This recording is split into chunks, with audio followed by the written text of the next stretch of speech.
একদিন আমাকে মনে পড়বে, কিন্তু সাহস করে ফোন দিতে পারবে না। লজ্জায় নিজেকে সংবরণ করবে।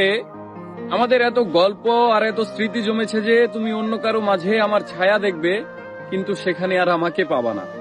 একটা আক্ষেপ জন্ম নিবে তোমার ভিতরে। রাত গভীর হলে আমার ফেসবুক ওয়াল ঘুরতে মন চাইবে তোমার। হয়তো সব বাধা ভেঙে মনের সাথে যুদ্ধ করে হলেও আমার প্রতিটি পোস্ট দেখবে, হাসবে, রাগ করবে, কিন্তু আমাকে সেই অনুভূতি বলতে পারবে না। এর চেয়ে আর বড় কষ্টের কি হতে পারে বলো? কোনো এক ভোরে কিংবা গভীর রাতে ঘুম ভেঙে ফোন চেক করে দেখবে আমার কোনো টেক্সট আছে কিনা। আমাকে না পেয়ে তোমার যেই দীর্ঘশ্বাস জন্মাবে তা তোমার প্রাপ্য ছিল। আমি তো কোনো অন্যায় করিনি।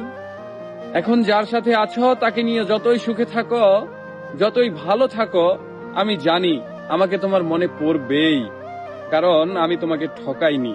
তার সাথে কাটানো প্রতিটি সুখময় মুহূর্তে আমি থাকবো তোমার মস্তিষ্কের একটা কোণে। এর চেয়ে বড় শান্তির আর কি হতে পারে বলো? আমাকে কষ্ট দেওয়ার প্রতিটি পাপ তোমাকে ঘিরে ধরবে। একদিন তুমি অসুখী হবে, একদিন তোমারও আমার জন্য কাঁদতে মন চাইবে, কিন্তু চোখের পানি আর আসবে না। এক শীতে সমুদ্রে স্নান করতে যাবে, সাথে প্রিয় মানুষটা থাকবে, অথচ সেখানে আমার থাকার কথা ছিল। এক জ্যোৎস্নার রাতে আকাশ দেখে তোমার চোখের কোণায় পানি জমবে। এত সুন্দর রূপালী জ্যোৎস্না আমাকে ছাড়া দেখবে, আর কষ্ট তোমাকে জাপটে ধরবে না। এটা হয় বলো? একদিন আমাকে দেখার জন্য আকুল হবে, রাস্তায় খুঁজবে, পাবে না। সেদিন আঘাত লাগবে, সেদিন বুঝবে কি অন্যায় করেছো।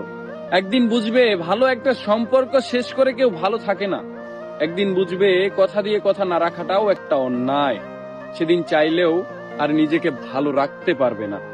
কিন্তু একদিন আসবে, সেই দিন আমি আর তোমার মাঝে সুখ খুঁজবো না।